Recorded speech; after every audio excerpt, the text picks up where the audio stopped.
Bien le bonjour tout le monde. Aujourd'hui, une nouvelle vidéo, on va parler de plein de choses. La baisse du marché, la baisse des techs type software et de tout ce qui est analyse de data. Tout est résumé par cette image. Donc le chat qui est en train de paniquer parce qu'il assiste à une petite baisse alors qu'il n'a fait que monter. Évidemment, tout est en train de baisser, mais il faut relativiser, il faut zoom out. On va commencer par plein de choses qui ont carrément craché, comme PayPal. Moi, j'étais actionnaire de PayPal et j'ai vendu hier. Je vais vous expliquer ce qui s'est passé et pourquoi j'ai pris cette décision. Donc, lui, c'est Jérémy Lefebvre, un youtubeur que je suis, que j'aime beaucoup écouter. Il est lui aussi actionnaire de PayPal, sauf que pour lui, c'est une mini position. Je pense, je sais pas, mais moi aussi, c'était une petite position pour moi, mais coup d'opportunité, allez, on passe à autre chose. Donc, lui, il le note B+. C'est-à-dire, c'est bon, c'est pas ouf, mais c'est pas la catastrophe. Et effectivement, j'ai lu les rapports financiers, et c'est pas du tout la catastrophe. Faut déjà qu'on sache qu'ils ont loupé l'estimation des analystes en chiffre d'affaires, en revenus, en guidance. Ils ont matché à peu près ce qu'ont annoncé les analystes en TPV, Total Payment Volume. Par contre, si on enlève ce qu'attendaient les analystes et on fait les chiffres de la croissance year over year, c'est-à-dire par rapport à l'année précédente, ils ont fait de la croissance, très très faible certes, mais ils ont fait de la croissance. Ils ont augmenté le revenu, ils ont augmenté tout ce qui est économie, ils ont augmenté l'operating income, et il y a plein de choses qui se sont bien passées en fait. Par contre, évidemment, évidemment, la restructuration n'est pas là, et leurs coûts ont augmenté, les marges ont baissé, et je dirais le point qui fâche à la fin, mais il y a plein de choses qui se sont mal passées, dont un truc que personne ne voyait venir, c'est qu'ils ont viré le CEO Alex Chris. Alex Chris était l'ancien CEO d'Intuit. Intuit, c'est une entreprise qui prend cher aussi. C'est une entreprise de comptabilité, c'est une entreprise de gestion d'emailing, de RH, plein de choses. C'est pas totalement un ERP, mais bon. Intuit. Intuit, bon, je pense qu'elle prend 1%, mais regardez, déjà, elle prenait cher dès le début de séance, moins 3. Et encore pire, hier, hier, elle s'est pris moins 15%, ou moins 11, ou je sais pas quoi. Et du coup, là, bah, dans la continuité des 3 jours, bah, on est à moins 14%. Hier OVR, ça fait quoi ça moins 30%. Dites donc, aïe aïe aïe, le secteur des logiciels, il est vraiment pas bon. Mais bon, Intuit avait Alex Trace comme PDG, et du coup il est venu à PayPal. Il avait des bonnes idées, mais le board a jugé qu'il n'était pas assez compétent en termes de technicité du domaine des paiements. Il est bon en gestion produit, vision produit, tout ça, mais c'est pas ce qui manquait à PayPal. Et du coup, ils l'ont viré, et ça a fait paniquer les marchés parce que il était bien aimé des actionnaires. Du coup, ils ont baissé le coût des rachats d'actions, donc ils vont moins racheter d'actions qu'avant, alors que c'est maintenant il faut le faire. Il y a plein de choses que les investisseurs n'attendaient pas. Parce que nous, investisseurs, on nous avait dit dans les trimestres précédents que tout allait bien se passer, qu'on allait faire de la croissance au moins 6-7%, qu'on allait faire une croissance de 10% après 2026, qu'on allait intégrer l'IA agentique, plein de choses, et les publicités surtout. On nous a parlé de publicité, on nous a parlé de rachat d'actions, on nous a parlé de plein de choses qu'on ne voit plus et qu'on ne trouve plus dans le compte de résultats. La publicité, pour eux, c'est juste une cerise sur le gâteau. L'IA agentique, pour eux, c'est un truc qui va venir je sais pas quand. Ils se sont perdus. Certes, après la baisse, vu qu'on s'est pris 20%, et on a pris cher encore plus hier, et encore aujourd'hui, parce qu'on se prend encore 2% dans la tronche, sur deux, voilà, moins 25% sur la semaine. Bah, du coup, même si là, maintenant, on peut rien dire, c'est sous-évalué, parce que là c'est bon, hein, trailing PE, on est à 7, et forward PE, on va être à 7. Pourquoi je dis pas 5? Parce que la croissance, ils l'ont coupé aussi. Ils s'attendent à une régression, à une diminution des bénéfices par action. Rendez-vous compte que ils parlent plus de bénéfices parce que les bénéfices chutent. C'est qu'avec les bénéfices par action qu'ils réussissent quand même à monter un petit peu. Et pourquoi bénéfice par action, c'est pas la même chose? Parce qu'ils rachètent des actions. Donc ils rachètent tellement d'actions que le dénominateur baisse. Donc bénéfice par action, c'est bénéfice sur nombre d'actions. Quand le bénéfice est le même et que le nombre d'actions diminue, bah, le bénéfice par action augmente.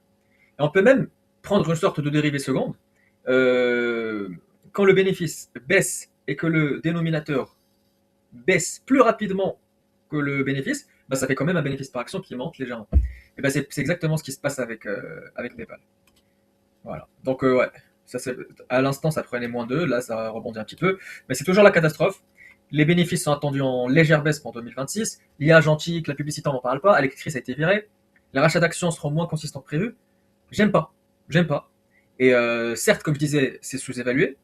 Certes, il y a une grande possibilité pour que ça soit racheté complètement par une entreprise, comme Amazon ou Tesla ou je sais pas quoi. Mais moi, j'ai décidé de passer à autre chose parce que ce type d'entreprise, en fait, j'apprends. Plus je suis en bourse, plus j'apprends.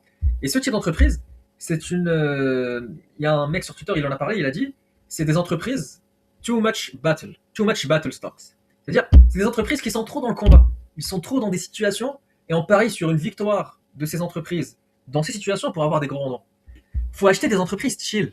Des entreprises où on dort et tout se passera bien quoi qu'il arrive. Il n'y a pas de redressement, il n'y a pas de bonne exécution ou des trucs comme ça sur lesquels parier à tout prix.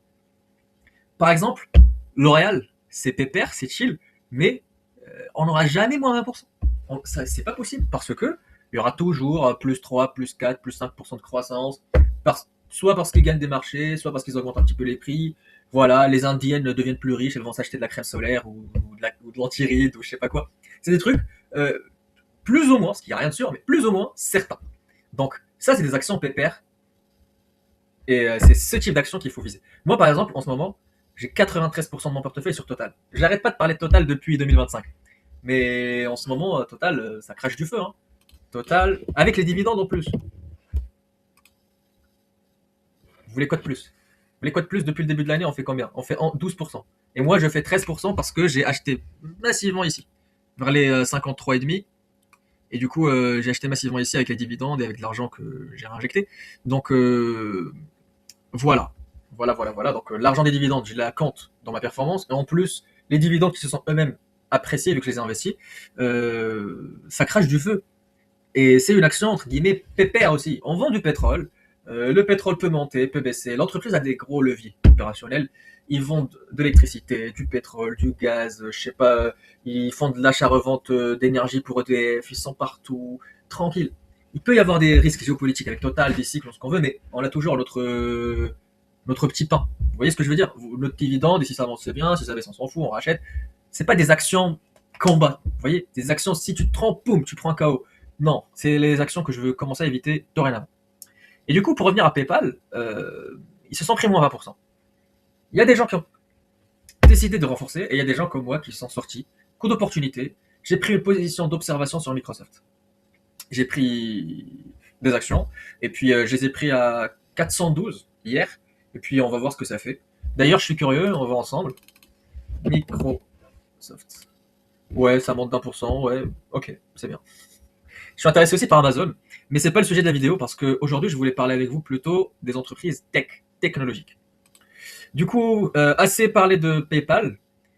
Comme je vous ai dit, les bénéfices sont prévus de baisser. La croissance y est, mais le retournement n'y est pas. Ils ont mis un PDG en intérim pour redresser la compagnie. C'est une entreprise qui a beaucoup de potentiel, mais voilà, comme j'ai dit, c'est une entreprise trop combat. Pour les logiciels, là, il y a Hank, donc Jensen Hank, le PDG d'NVIDIA, qui a parlé des logiciels dans une petite conférence. Et je vais vous montrer.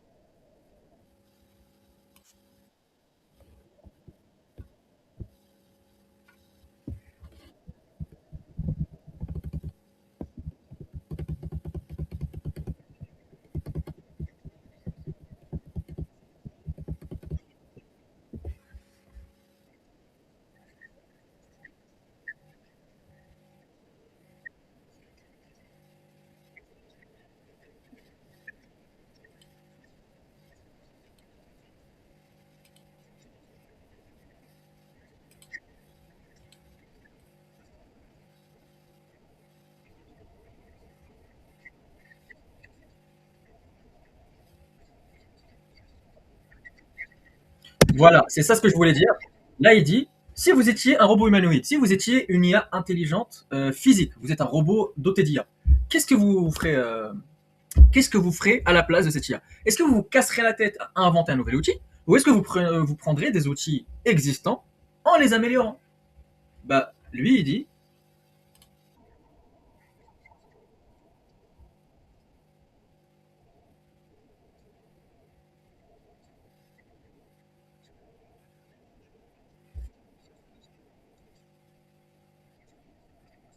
Voilà. Donc il dit, est-ce que vous inventeriez des nouveaux outils ou est-ce que vous utiliseriez des outils existants? Et pour lui, la question est vite répondue, c'est l'utilisation d'anciens outils et peut-être les upgrader, les mettre à jour, les intégrer à d'autres caractéristiques et possibilités, mais ça serait très peu probable, à moins qu'il y ait des fonctionnalités non existantes, de créer des nouveaux outils. Et du coup, cette petite vidéo vous montre que le software n'est pas mort, les amis. Et c'est juste une question de valorisation ou sinon de risque par rapport au rendement qu'on exige. Donc, étant donné ce qu'on a dit, regardez le bain de sang d'hier. Là, je tourne la vidéo, il est le 4 février, donc mercredi. Ça, c'est hier. Hier, Oracle prenait très cher. Je pense qu'elle continue à prendre cher aujourd'hui. Tant mieux, parce qu'Oracle, elle commence à m'intéresser. Elle m'intéressera plus vers les 135, 140. Pouah, moins 5% aujourd'hui. Oh là là, elle commence à m'intéresser. Elle commence à m'intéresser. Et les gars, on va valoriser plein d'entreprises aujourd'hui. Vous adorez faire de la valorisation, on va valoriser plein d'entreprises. Du coup, Oracle, moins 3% hier, moins 5 aujourd'hui. CrowdStrike, moins 4. SAP, moins 5 aujourd'hui. Elle a pris encore moins 4% dans les dents, mais elle s'est retournée à la fin. Donc, Autodesk, c'est les concurrents de Dassault Systèmes, ils prennent cher. Palo Alto, cybersécurité, prennent cher. Adobe, prennent cher. Workday, prennent cher. Salesforce, prennent cher. Tout l'univers software se fait éclater. Et du coup, c'est des grosses sommes, hein, c'est des grosses variations. On n'est pas sur de moins 2%, on est vraiment, ça fait mal. Hein. Du coup, ce que je voulais dire aussi, par rapport à la valorisation, j'ai créé un nouvel outil que j'utiliserai dorénavant au lieu de mon tableur Excel. Je l'ai codé, je vais commencer à l'utiliser. C'est cet outil-là. Si vous êtes intéressé pour l'utiliser, dites-moi en commentaire, je vous enverrai le lien. Du coup, même concept, on n'a qu'à mettre le ticker symbole. Je vais augmenter la taille pour que vous voyez plus. Ou sinon, non, c'est assez grand. Je vais mettre par exemple Oracle. Oracle, O-R-C-L. Voilà, boum. Ça va nous sortir Oracle avec le résumé de l'entreprise si vous êtes intéressé. Sinon, bah, le prix actuel, donc 146,88. 127 le PE actuel, donc ça commence vraiment à devenir pas mal. 18 le PE futur. Ça va baisser, ça va augmenter ça. Parce que le bénéfice futur va baisser. Parce qu'ils ont trop de crédits, trop de dettes et trop de trucs à amortir. Mais c'est pas grave. Du coup, vu que la moitié de leur. Parce que j'ai fait les recherches avant la vidéo, la moitié de leur business, c'est les ERP, software, tout ça. L'autre moitié, c'est tout ce qui est solution cloud pure ou location de puissance de calcul. Je vais dire que le chiffre d'affaires va exploser. Il va faire au moins du 15% par an. Je vais me dire que les bénéfices vont augmenter aussi, mais ils vont baisser. Enfin, l'augmentation va pas être quasiment en ligne droite avec les revenus parce qu'ils ont plus de charges. Bref, la marge va baisser. Du coup, je vais dire que les bénéfices, eux, ils vont augmenter de 12%. Une entreprise très centrale dans l'univers IA, je vais lui mettre 25 fois les bénéfices. 25 fois les bénéfices, bah, j'ai au prix actuel un rendement quasi 10%. Donc quasi ce que je cherche. Si j'exige un rendement de 10% par an, et si mon PE terminal est de 25, avec la même croissance que j'ai projetée de 12%, ça nous donne 145 balles comme prix juste d'entrée. Et du coup, on y est. On y est. 1 dollar, c'est rien. 3 même dollars, 5 dollars, c'est rien. Il n'y a rien de très précis dans tout ça. C'est juste une valorisation pour avoir les idées en traçant des gros traits. Dès que vous voyez un truc précis à la virgule en finance, sachez que c'est faux. Il n'y a rien. Il suffit juste que le bénéfice augmente ou diminue de quelques millions par rapport aux milliards en jeu pour que le PER baisse de quelques centièmes, pour que la valorisation baisse de quelques virgules. Donc, franchement, ça sert à rien de se creuser la tête à ça. Faites des gros traits. Si c'est pas 11,98% de hausse, bah mettez 12 ou mettez 11,5. Voilà. Et du coup, moi, j'aime vraiment beaucoup Oracle au prix actuel. Maintenant, il reste le risque et la panique que les gens vont commencer à projeter sur l'entreprise. Si je me dis que l'entreprise, elle est très très risquée et je ne veux plus faire du 10% en l'achetant, j'exige un rendement élevé, j'exige du 12%. Bah là, il faut l'acheter à 133 balles. 133 balles. Ou sinon, on peut faire le raisonnement inverse.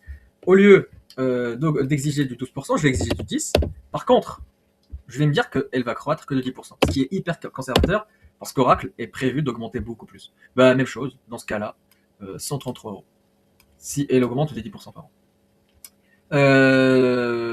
Mais du coup, si elle augmente que de 10% par an, mon CAGR estimé théorique en l'achetant prix actuel est de 8%, qui reste bien.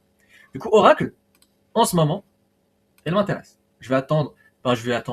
C'est juste que j'ai pas assez de cash en vrai, vu que j'ai des positions sur Microsoft et le tout sur PEA. Si j'ai du cash frais, je penserai à Oracle.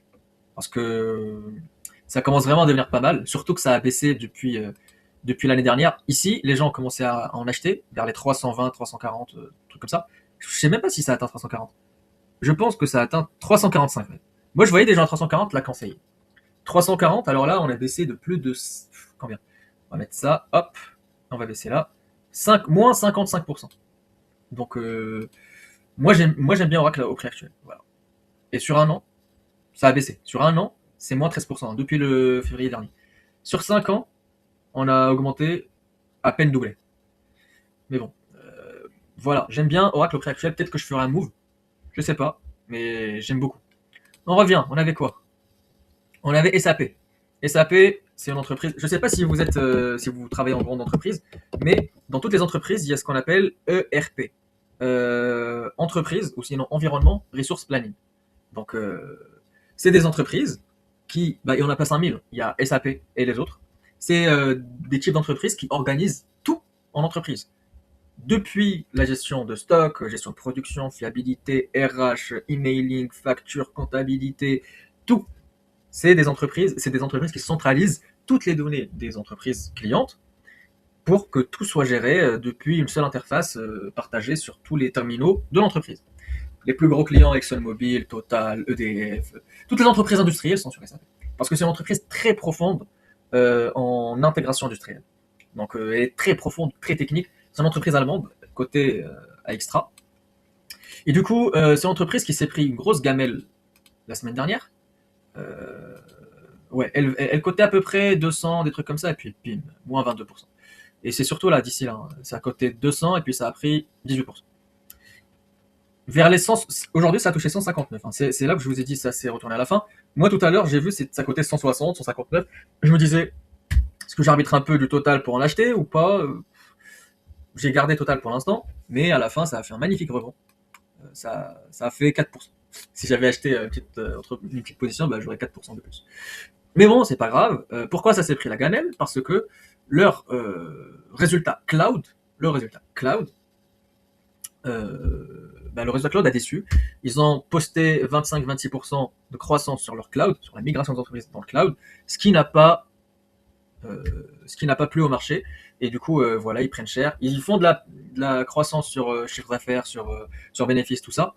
Mais quand j'ai fait la recherche, je me suis rendu compte que leur croissance est surtout une sorte de croissance de profondeur et juste de rétention. C'est-à-dire, ils gagnent des nouveaux marchés, mais c'est pas de la croissance très agressive en externe. C'est surtout, ils proposent de nouvelles fonctionnalités et de nouveaux trucs à leurs clients existants. Et il n'y a pas de grosse croissance externe nouvelle, fraîche. Vous voyez ce que je veux dire?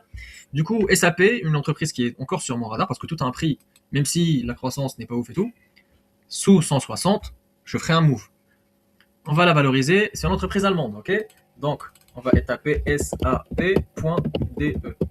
Voilà, donc ça c'est les tickers de Yahoo, hein, Yahoo Finance. Mon logiciel pioche dans Yahoo Finance, donc SAP.de, donc SAP version Dutch, parce qu'il y a l'ADR. L'ADR, si vous enlevez DE, vous avez l'ADR, donc en dollars. Si on met DE, parce que nous, on va parler des vraies entreprises, donc PIM, ça nous donne le prix actuel, résumé, etc. si vous voulez. Du coup, le prix actuel, c'est celui qu'on a vu sur Google. PER actuel, PER forward, et la croissance va sûrement être battue. Donc peut-être que le PER va être 19 uniquement. Voilà, supposons que ça croît de 10%, 25%, PER de 25 dans 5 ans, ce qui est logique, une entreprise software, bonne marge, pas endettée, 25 c'est bien, 10% de croissance en fait 8,5, ce qui est bien. Ce qui est bien, mais ce qui n'est pas ouf. Et pour le prix juste avec les hypothèses mentionnées, donc 10% de croissance et 25 fois les bénéfices, 156 euros. 156 euros, j'aurais pu l'acheter à 160, ça correspondait à mes critères. Donc, comme je vous ai dit, toujours les gros traits, vous cassez pas la tête. Mais là, on s'éloigne un petit peu, on a pris 4% de plus que mon prix, qui était lui-même un petit peu plus haut que le prix juste. Donc on va attendre un petit peu, mais c'est une entreprise très très bien que vous pouvez mettre dans votre watchlist. On revient. Autodesk, moi je préfère Dassault Systèmes. Dassault Systèmes, même courbe que SAP. Regardez à la fin comment ça a pris. Regardez maintenant Dassault Systèmes. Même courbe, vous voyez, ça a végété toute la séance. C'était même à 22,22 au plus bas d'aujourd'hui. Et puis à la fin, boum, ça prend 3%. Et du coup, c'est une entreprise très intéressante. C'est pas de l'ERP que ça propose du SaaS, c'est-à-dire du Software as a Service. Et c'est un peu la même chose que ce que proposait SAP sur toute l'entreprise, mais là, c'est sur toute la chaîne de valeur industrielle. Donc on conçoit des produits, on les design, on les fabrique, on les usine. Ça propose des trucs à l'IA aussi, comme des trucs par rapport aux cotations fonctionnelles. Je sais pas si vous êtes ingénieur ou si vous avez des backgrounds technologiques ou scientifiques, mais tout ce qui est cotation fonctionnelle, c'est des gens qui le font, avec du papier, avec des crayons. Imaginez tout ça, ça se fait par l'IA, avec des solutions d'assaut. Ça serait incroyable. Et du coup, aussi, on valorisait ça. Déjà, le point qui pêche, c'est qu'elle aussi, elle s'est pris un gadin, un méga gadin, moins 25% à peu près, parce que la croissance a fortement ralenti. C'est une entreprise qui était très bien valorisée, mais la croissance a fortement ralenti. Et quand on baisse en croissance, on baisse en multiple, et on prend cher. Voilà. Donc, DSY.PA, pareil. Donc, Dassault Systèmes, résumé si vous voulez. Du coup, le prix, PER actuel, à peu près celui de SAP, et puis PER forward, il prévoit une grosse croissance. Il prévoit 10% par an. 10% par an, j'en suis pas sûr. Je vais mettre 8. Parce qu'ils prévoient déjà entre 6 et 8 pour le chiffre d'affaires, et ils en fait que 4-6. Donc moi, je vais mettre 8% de croissance des earnings per share, 25 fois les bénéfices toujours, on obtient 6,8. C'est pas une action combat comme PayPal, c'est pas une action facilement disruptable, quoique je mets des grosses guillemets comme SAP, parce que SAP n'est pas facilement disruptable non plus, mais là c'est vraiment de la niche. Si jamais il y a, ça sera intégré dans leurs outils parce qu'ils ont beaucoup de données, ils ont beaucoup de savoir-faire que les entreprises utilisent. Donc même si Claude a je sais pas quelle mise à jour, Dassault proposera cette mise à jour aux industriels. On passera jamais par Claude direct. Et du coup, 6,8. 6,8, on vient ici, ça nous fait, pour faire du 10%, il faut rentrer à 20 euros à peu près. On est un peu haut. On est 20 euros, on est 10% plus cher. Ou même un petit peu plus. 13, 14% plus cher. Donc voilà pour Dassault. Du coup, on continue, il y a Salesforce. Salesforce qui se fait nettoyer, Salesforce. Salesforce, CRM. CRM, c'est la même problématique. Sauf que là, on est sur du plus facilement disruptable. CRM, c'est pas de l'ERP comme SAP, c'est une sorte d'ERP spécial pour gérer la relation client. Ce type d'ERP spécial qui n'est pas un ERP, on l'appelle un CRM, un Customer Relation Management.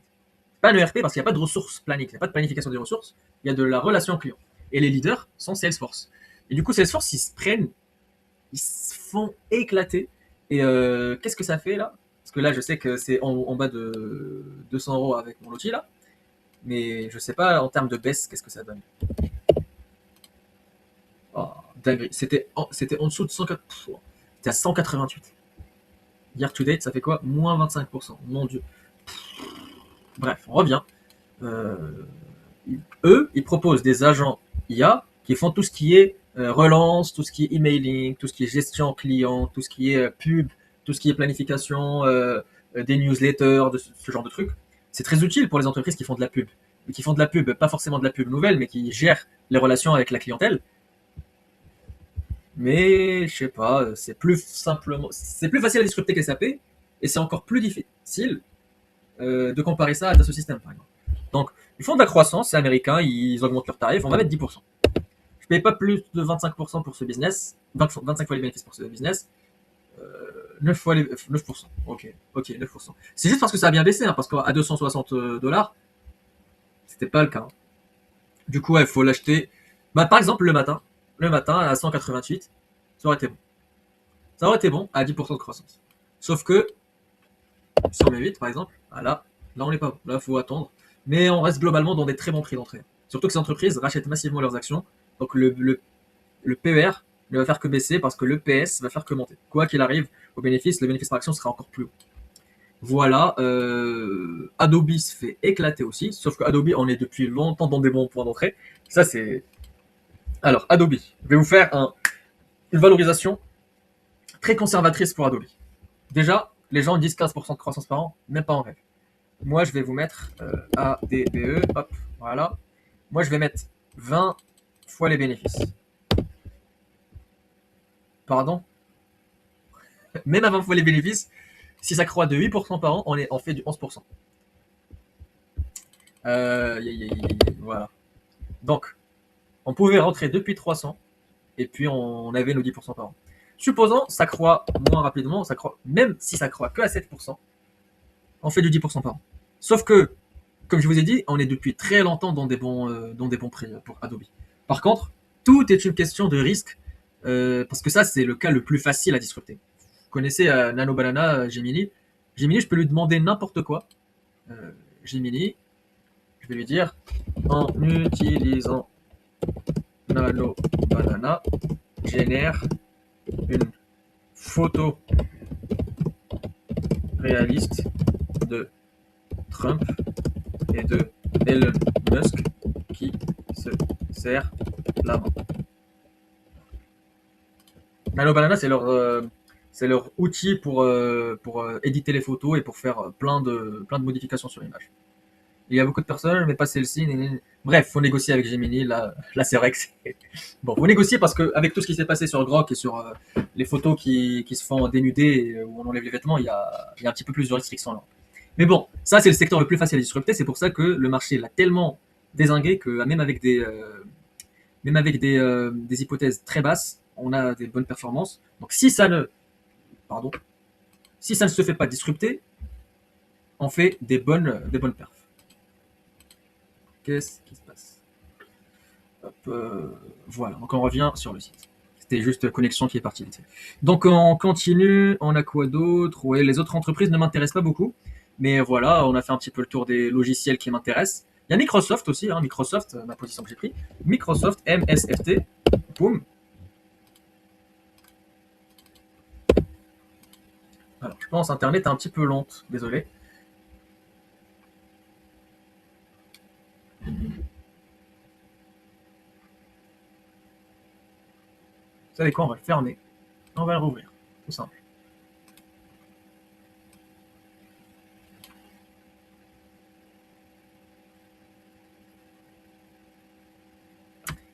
C'est les instants non prévus quand on fait une vidéo sur le vif, comme ça, sans tournage, sans, euh, sans montage, sans quoi que ce soit. Mais bon, là. Donc Microsoft, ça a cru de 15% par an depuis très longtemps. Vous avez vu ma dernière vidéo dont j'en ai parlé. Moi, je vais mettre 10%. Alors, pour du 10%, on fait du 9.2. 10, j'ai dit, hop, voilà. Et pour les 25 fois les bénéfices, faut l'acheter à 400. Donc si on l'achète à 400, on fait du 10% par an. Moi, ça m'a pas dérangé de l'acheter à 412 parce que c'est comme si j'exigeais un rendement annuel plus inférieur, parce que c'est une entreprise tellement solide. Même s'ils ont des problèmes d'implication et de dépendance avec OpenAI, Microsoft, c'est les meilleurs. Ils proposent des ERP, du cloud, de la puissance de calcul, du matos hardware, des ordis. Ils ont même avancé dans leur processeur personnel pour éviter d'augmenter les capex dans l'avenir.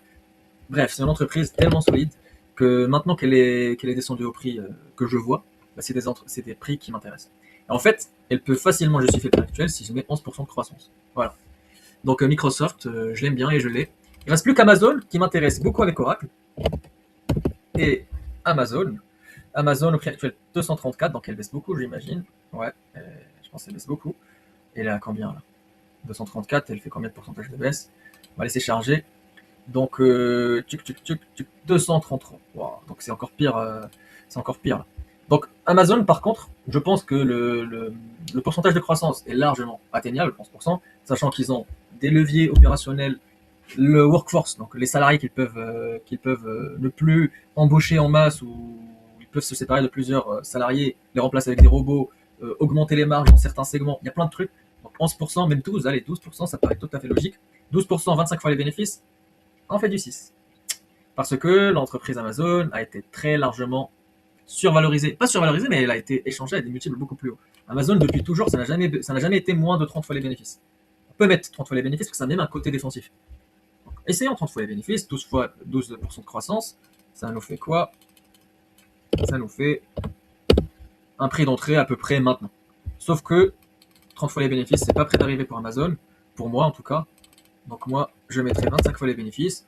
Je suis d'accord avec 12%, même en étant conservateur. Et du coup, faudrait attendre légèrement sous les 200 pour l'acheter. Par contre, si on met 15% de croissance, là, on commence à s'approcher des prix actuels. Mais 15% de croissance, c'est optimiste, hein. 12%, c'est bien. Faut pas abuser. Mais du coup, Amazon, je vais attendre les résultats. Si ça crache, j'achète. Sinon, bah, je suis bien. Oracle m'intéresse. Microsoft, peut-être, si ça continue de baisser, je vais en racheter. Amazon, je verrai les résultats. Si ça fait une croissance fulgurante, peut-être que ça va m'intéresser aussi. Bref, voilà. Et peut-être, je ne me rappelle plus si j'en ai parlé au début de vidéo, mais pourquoi tout ça? Pourquoi ce sell-off immonde sur les logiciels? Parce que Anthropic, que Amazon et Google détiennent, a mis un plugin, une mise à jour sur Claude. Claude, c'est une IA qui m'aide à coder, et c'est une IA très très intelligente, très forte dans les processus d'entreprise, donc codage, développement, plein de choses du genre. On peut connecter avec nos workflows, on peut connecter avec plein de sites et plein d'outils. Et du coup, hier ou avant-hier, Anthropic ont mis une mise à jour droit et consulting. Et du coup, les entreprises dans le consulting, dans le droit et dans tout ce qui est annexe à ce sujet-là ont pris un gadin, se sont effondrés en bourse. Et bah, du coup, tout ça, ça inquiète un peu les autres logiciels et les autres fournisseurs de software ou SaaS. Du coup, peut-être SAP se sont dit par exemple, les investisseurs des SAP se sont dit par exemple, si ça remplace le consulting, bah, peut-être ça va remplacer la gestion de stock et peut-être la gestion de fiabilité des machines ou de ci ou de ça. Et voilà, ça s'est généralisé sur tout le secteur logiciel et vraiment, ça commence par les logiciels les plus facilement disruptables. Donc on parle d'Adobe qui prend cher, CRM, SAP, Dassault, etc., etc., etc., puis Oracle, puis Microsoft, etc., etc. Parce que eux aussi c'est des logiciels, hein, Microsoft et Oracle. Mais c'est des logiciels avec beaucoup d'activités cloud et pure tech, type hardware à côté. C'est pour ça qu'ils prennent cher, mais pas autant. Oracle a pris cher pour d'autres raisons, mais pas. Voilà. Donc j'espère que la vidéo vous a bien amusé, que vous avez apprécié. À la fin, on termine avec un mème. Il dit faites attention là dehors, tout le monde. J'ai 8 actions PayPal dans ma voiture. Quelqu'un s'est introduit à l'intérieur et on a laissé 600 de plus parce qu'il a la vitre cassée. Qu'est-ce que j'ai d'autre Qu'est-ce que j'ai d'autre bah, j'ai Nancy Pelosi. J'avais vu il y a quelques semaines qu'elle avait vendu 500 000 actions, pardon, 500 000 dollars de PayPal. J'avais regardé, je me suis dit, j'y crois pas. Nancy Pelosi, non, j'y crois pas. Mais en fait, elle, prenez Nancy Pelosi, vous prenez Jim Cramer, vous faites l'inverse de Jim Cramer, ou vous prenez Pelosi et vous faites exactement soit comme Pelosi, soit comme l'inverse de Jim Cramer, vous dégommez le SP500. Et c'est pas une histoire, c'est pas des salades parce que je vous assure, à chaque fois elle fait des dingueries. À chaque fois elle fait des dingueries et gagne beaucoup d'argent. Bah, je sais pas, peut-être c'est de l'insider trading, mais en tout cas, bah, elle a vendu avant une baisse de 20%. Donc voilà pour aujourd'hui, j'espère que la vidéo vous a plu. Si vous êtes intéressé par mon outil, c'est de la camelote, hein, je sais, c'est pas des trucs, c'est pas des trucs très très puissants, mais c'est un petit logiciel que je suis en train d'améliorer petit à petit. Plus tard, je vais passer à un autre hébergeur, et puis je vais ajouter des fonctionnalités, peut-être des actus, peut-être des onglets autres. Mais pour l'instant, ça remplace juste mon tableur, et ça fait le taf, donc le rouge, le vert, tout ça. Donc mettez un commentaire, mettez un like, abonnez-vous, et abonnez-vous aussi à mon Instagram, Amin Business and News. Merci à vous.